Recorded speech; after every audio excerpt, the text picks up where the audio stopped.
My name is Nicholas Semrad. I'm a keyboard player and producer from here in Los Angeles, California.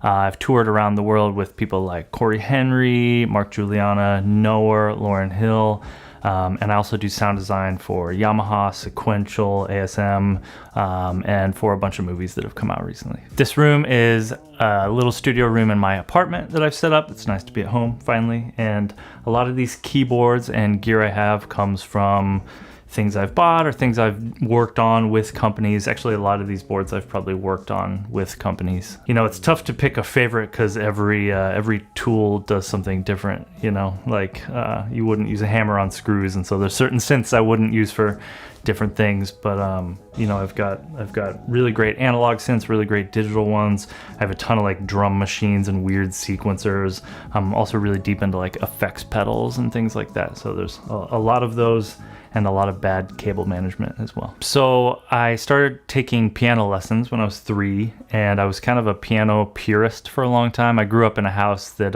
my dad recorded on some Motown things, and I grew up around a lot of that kind of music. You know, I grew up only playing piano and Wurlitzer and organ, things like that.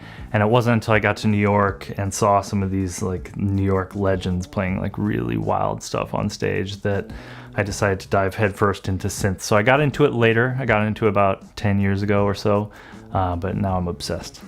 In regards to working as a synth player, there's so many roles because it's such a big instrument sonically. You know, like in Cory Henry's band, I play mainly an auxiliary role, so I'm essentially his support guy. You know, I'm playing a lot of pads, a lot of parts, so that he can go off and do his thing and take solos and kind of dance around and be wild and everything. But with someone like Mark Juliana or someone like when I was playing with Noah a little bit, there's a lot more soloing and kind of lead stuff happening. So I'm essentially a singer in those bands, even though I'm singing with this. So in regards to my education, I took about 15 years of Suzuki classical music, which primarily focuses on ear training, but you're doing a lot of sight reading and stuff like that too. But I also grew up in a house that was listening to Ray Charles and the Memphis Horns and Bill Withers and stuff like that. So I had kind of a weird mashup of skills from early on. Yeah, in terms of just teaching people, you know, like I feel like I have kind of a very diverse background, like in regards to both electronic music and gospel music. So I can teach people sound design stuff. I can teach people like rhythm exercise because I studied with a drummer, Dana Murray, who played with Wynton Marsalis for a long time. And then I can also teach, you know, kind of the normal skills like sight reading and scales and all that kind of stuff. But yeah, I tend to want to be able to teach everything and just base it on whatever the student needs. I got introduced to Apogee through actually Cory, Henry, and Tayron Lockett. They were doing events there during the pandemic. And so I started hanging around the scene. And a big part of, you know, how I vibe with companies is just seeing how corporate they feel. And, you know, whether or not the thing seems like a family, because I've run into this, and I won't name names, but I've run into this in the past where, you know, if your relationship with someone feels familial, the gear is going to feel like that. You know, if I'm on the road and I need to call for assistance on something or whatever, you know, I want to know that they're going to pick up and know who I am. And Apogee just felt kind of like home there. You know, it was people who I could hang out with outside of the company who not only cared about their friends, but cared about the company as if, and the people who bought the products as if they were their friends, which is really important to me. I enjoy having things that can kind of double as at-home stuff and on-the-road stuff. And I feel like this version of the Duet to me is something that I can have in the backpack, and it's going to be amazing on the road, but also it's my main interface here as well, and I don't notice a difference, you know? So it's been very easy to use that way.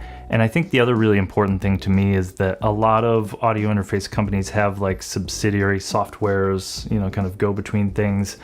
And so far, the Apogee one is like just so much easier to use than all the other ones. Like I have enough to learn here. I don't want to spend time also learning that. And I think it took me an hour max to like know it pretty well. So good job, Apogee. Yeah, I think the Duet for me, you know, it's been really good at not making me do more work. I spend a lot of time on synths, like really fine tuning really small details of frequencies and effects and all these kind of things. And something that I've experienced in the past is having to redo all that work once I record it. So the fact that this Duet is capturing everything kind of as is makes my job so much easier. Yeah, my experience with the ECS channels trip has just been how easy and simple it is to use. I mean, the fact that I'm one button click away from things that I have to menu dive normally for, again, just makes my life easier. And I'm all about paying money to work less hard.